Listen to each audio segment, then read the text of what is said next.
Praise the Lord. സ്നേഹമുള്ളവരെ, വിശുദ്ധ ലൂക്കായുടെ സുവിശേഷം 13-ാം അധ്യായം 23-ാം തിരുവചനത്തിൽ ഒരുവൻ യേശുവിനോട് ചോദിക്കുന്നുണ്ട്, കർത്താവെ, രക്ഷ പ്രാപിക്കുന്നവർ ചുരുക്കമാണോ?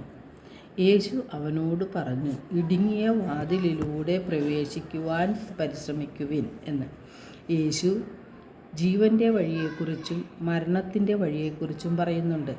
ജീവൻ്റെ വഴി ഇടുങ്ങിയതും കടന്നു പോകാൻ ബുദ്ധിമുട്ടുള്ളതുമാണ്.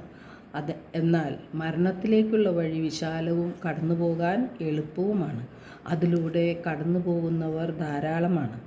ലോകത്തിൻ്റെ വഴിയിൽ ആരും ഒന്നിനും തടസ്സം നിൽക്കുന്നില്ല. നമ്മുടെ ഇഷ്ടം പോലെ നമുക്ക് ജീവിക്കാൻ സാധിക്കും. ദൈവം നൽകിയ സ്വാതന്ത്ര്യത്തെ ദുരുപയോഗപ്പെടുത്തിക്കൊണ്ട് തന്നിഷ്ടം പോലെ ജീവിക്കുന്നവർക്ക് ലഭിക്കുന്നത് നാശമാണ്. ജീവനും മരണവും മനുഷ്യൻ്റെ മുൻപിലുണ്ട്. ഇഷ്ടമുള്ളത് അവന് തിരഞ്ഞെടുക്കാം. പ്രഭാഷകൻ 15:15 പ്രഭാഷകൻ പറയുന്നു, മനസ്സ് വെച്ചാൽ നിനക്ക് കൽപ്പനകൾ പാലിക്കാൻ സാധിക്കും. വിശ്വസ്തതാപൂർവം പ്രവർത്തിക്കണമോ വേണ്ടയോ എന്ന് തീരുമാനിക്കേണ്ടത് നീയാണ്. അപ്പോൾ കൽപ്പനകൾ പാലിച്ചുകൊണ്ട് ദൈവം കാണിച്ചു തരുന്ന പാതയിലൂടെ ചരിക്കുന്നവൻ ജീവൻ്റെ മാർഗത്തിലാണ്. അവൻ തൻ്റെ ആത്മാവിനെ രക്ഷിക്കുകയാണ് ചെയ്യുന്നത്.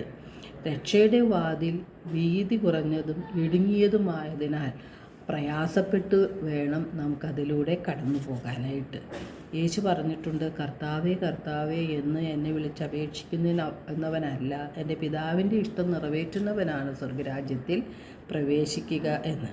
അപ്പോൾ ദൈവഹിതം നിറവേറ്റി ജീവിക്കുവാനായിട്ട് നമുക്ക് പരിശ്രമിക്കാം. എല്ലാവർക്കും നല്ലൊരു ദിനം ആശംസിക്കുന്നു. ദൈവം നമ്മെ ഓരോരുത്തരെയും സമൃദ്ധമായി അനുഗ്രഹിക്കട്ടെ.